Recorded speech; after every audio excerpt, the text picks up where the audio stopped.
Halo teman-teman, bagaimana nih kabar teman-teman semua? Semoga kabar teman-teman baik ya, dan semoga teman-teman semua selalu sehat ya. Oh ya teman-teman, perkenalkan nama saya Bernadette Elsa Gita Saputri, NIM 191134072.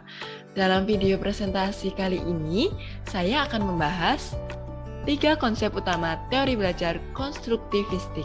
Nah, apakah teman-teman ada yang mengetahui 3 konsep utama teori belajar konstruktivistik itu apa saja ya? Untuk itu, mari simak video berikut. 3 konsep utama teori belajar konstruktivistik.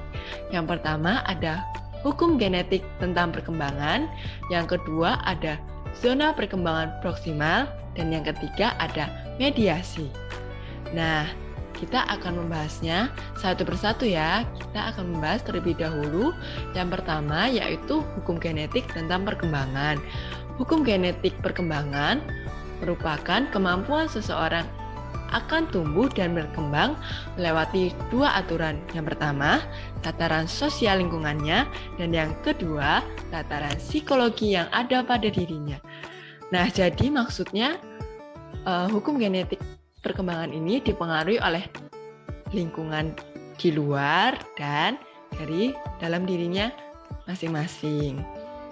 Contohnya ialah pada mulanya anak berpartisipasi dalam kegiatan sosial tertentu tanpa memahami maknanya. Jadi anak tersebut mengikuti sebuah kegiatan sosial tapi belum paham, mengapa ya aku ikut kegiatan sosial ini? Nah, pemaknaan atau konstruksi pengetahuan baru akan muncul atau terjadi melalui proses internalisasi.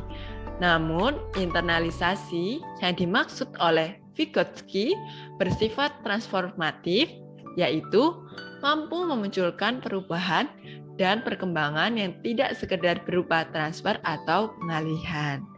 Nah, yang kedua ada zona perkembangan proksimal. Mungkin di zona perkembangan proksimal ini teman-teman sudah tidak asing lagi ya mendengarnya. Nah, apa ya zona perkembangan proksimal itu?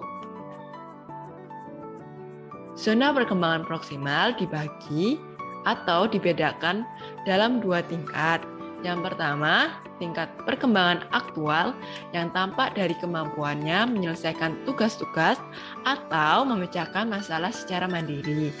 Dan yang kedua, ada tingkat perkembangan potensial yang tampak dari kemampuan seseorang dalam menyelesaikan tugas atau pemecahan masalah di bawah bimbingan orang dewasa.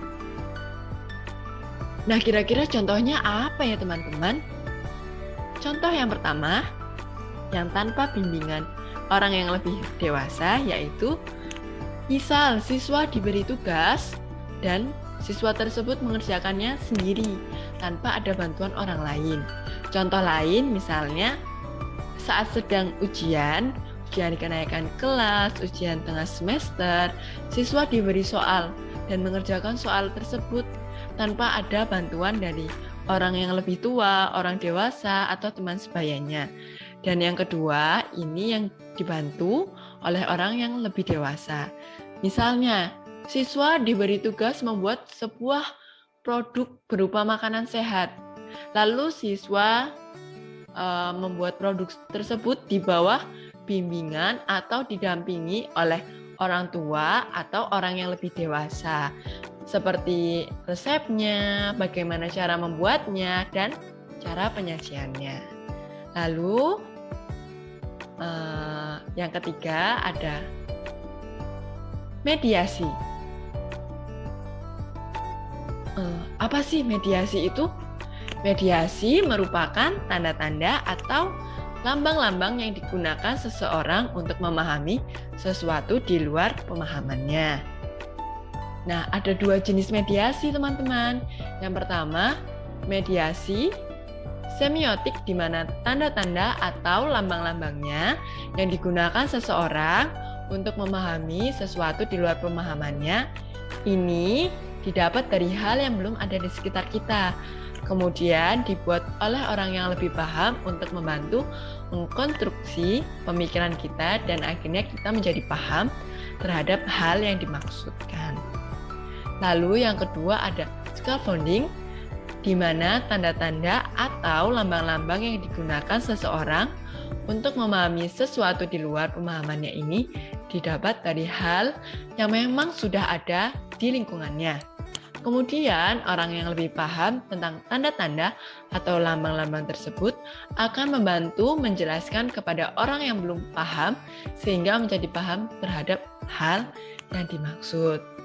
Nah, teman-teman, demikian tadi presentasi penjelasan terkait 3 konsep utama teori belajar konstruktivistik. Nah, apabila teman-teman masih ada yang bingung, masih ada yang aduh kayaknya ini harus ditanyakan nih, silakan teman-teman langsung saja memberikan atau menyampaikan pertanyaannya di Fordis yang telah dibuka oleh saya. Nah, terima kasih teman-teman karena sudah menyaksikan video presentasi ini. Sampai berjumpa di forum diskusi.